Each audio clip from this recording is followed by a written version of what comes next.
Habari za mchana waandishi habari.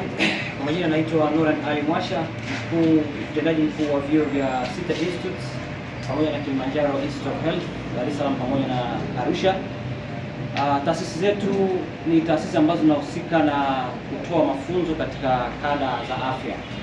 Na tunapozungumzia Sita Institute pamoja na Kilimanjaro Institute of Health, tuna takribani wanafunzi wasiopungua 1,300 kwa sasa, lakini wasichana ni takribani wanafunzi 600 kama na 80.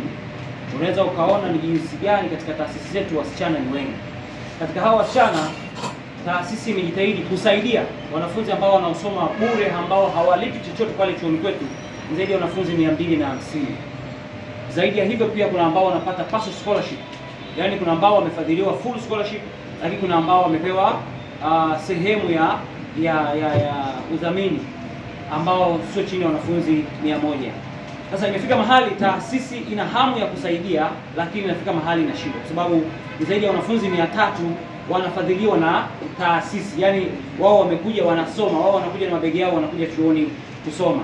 Kwa hiyo baada ya kuona hilo, taasisi viongozi pamoja na wakurugenzi wa taasisi wamekaa wakaona hakuna namna, hebu tushirikishe jamii ya nje, kwa sababu zipo scholarship kweli ambazo zimetolewa kwa baadhi ya mikoa. Zanzibar kuna scholarship ambayo taasisi zetu zinatoa kutoka Zanzibar, lakini mikoa kama Kilimanjaro, Tanga pamoja na mkoa wa Mtwara pamoja na Lindi, taasisi imepeleka ule ufadhili katika ile mikoa.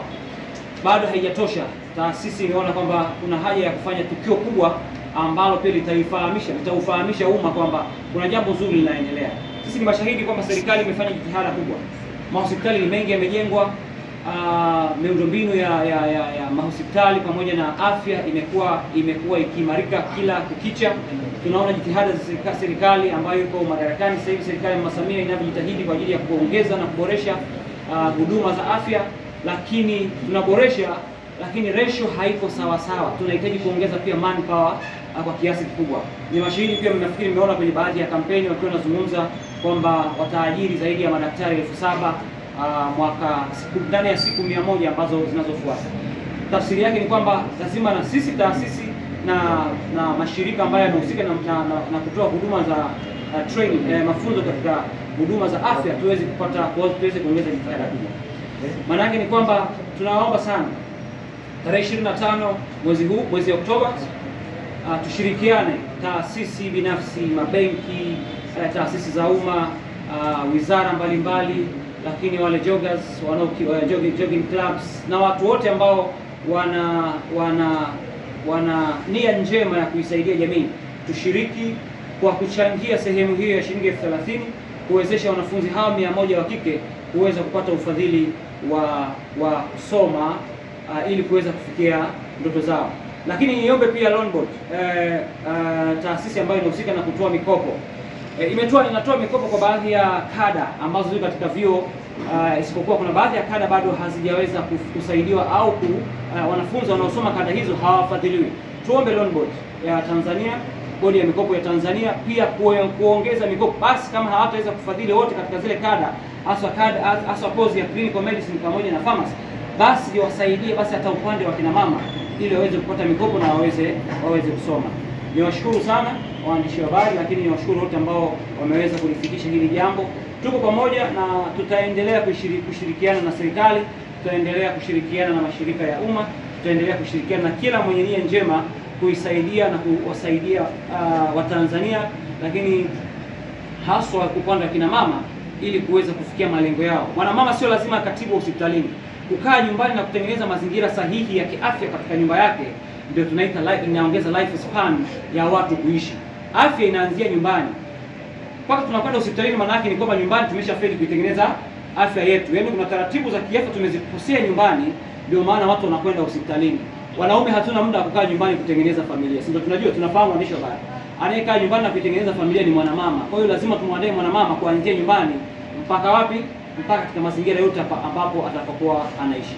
Niwashukuru sana na niwakaribishe sana, niwakaribishe watu mbalimbali, niwakaribishe watu wote kushiriki katika marathon hii ambayo itakayofanyika tarehe 25 pale Leaders Club. Tuko pamoja na kila ambaye atakayeshirikiana na sisi. Asanteni sana. kutoa michango ya ukusanyaji wa ziada inafanyika katika namna mbili, ambayo ya kwanza inakuwa ni CRDB, kuna akaunti ya CRDB pale, lakini pia tumeandaa namba ya lipa ambazo zote tutakuwa tumeziweka na zitafanyika malipo kwa njia hizo. Nimesikia mtu ameuliza maana ya sheni. Sheni ni neno lililotokana na neno la Kichina, lakini lina maana nyingi, ikiwemo mojawapo ni imani juu ya jambo fulani. Imani hii inaenda kwa ukubwa fulani. Kwa sisi imani yetu imebezi katika kumsaidia mtoto wa kike, kwa sababu tunaamini tukimsaidia mwanamke tumemsaidia jamii. Ndio maana tukatumia neno Sheni Marathon. Kwa ni imani na mtazamo wetu ulio juu ya mwanamke katika kuikomboa future ya dunia na ulimwengu huu. Okay, sasa kuna utaratibu ambao tayari umeshafanyika, lakini pia utaratibu bado unaendelea, kwa sababu lengo letu ni kuwafikia watoto wengi zaidi, na ikiwezekana ni zaidi hata yao 100. Kwa hiyo kama kuna mtu pia ana changamoto ya kushindwa kuendelea na masomo, anaweza kaonana na uongozi wa City Institute kwa ajili ya maelekezo zaidi, japo kuna hatua za awali tayari zimeshachukuliwa ili kuweza kuwapata wasichana peji zao pia. Lakini pia ofisini hapa pia ni mahali sahihi zaidi, unaweza ukafika ukatoa utaratibu hapa BBS Magomeni, Chanika, chuoni ambapo ni City College pia wakifika wanaweza kutoa utaratibu. Kuanzia wasichana ambao wapo katika level ya chuo wamequalify tayari katika level ya chuo katika program za afya, au ndio tunaozingatia kwa awamu ya kwanza. Maswali? Nina swali. Ndio. Watu wengi kuhudhuria, watu wengi, lakini pia tunahitaji Watanzania wengi waweze kushiriki swali. Kwa maana tukaja na idea kwamba marathon itakuwa inashirikisha watu wengi, marika tofauti tofauti, jinsia tofauti, imani tofauti, maana tunaamua kuja na Sheni Marathon. Na Sheni Marathon kama tulivyosema ni imani juu ya nini? Juu ya mwanamke katika kutengeneza future. Okay, mimi marathon yetu tumeiandalia mita zilizogawanyika katika makundi matatu, ambapo kutakuwa na kilomita 5, tutakuwa na kilomita 10, lakini pia tutakuwepo na kilomita 20. Kwa washindi, na ili uweze kushiriki lazima ujiregister, ufanye registration kwa ajili ya kutambulika kwenye mita unazokimbia, kilomita unazokimbia. Kwa hiyo sasa katika kila category, mita 5, mita 10 pamoja na mita 20, kuna zawadi zilizoandaliwa kwa mshindi wa kwanza, mshindi wa pili, mshindi wa tatu.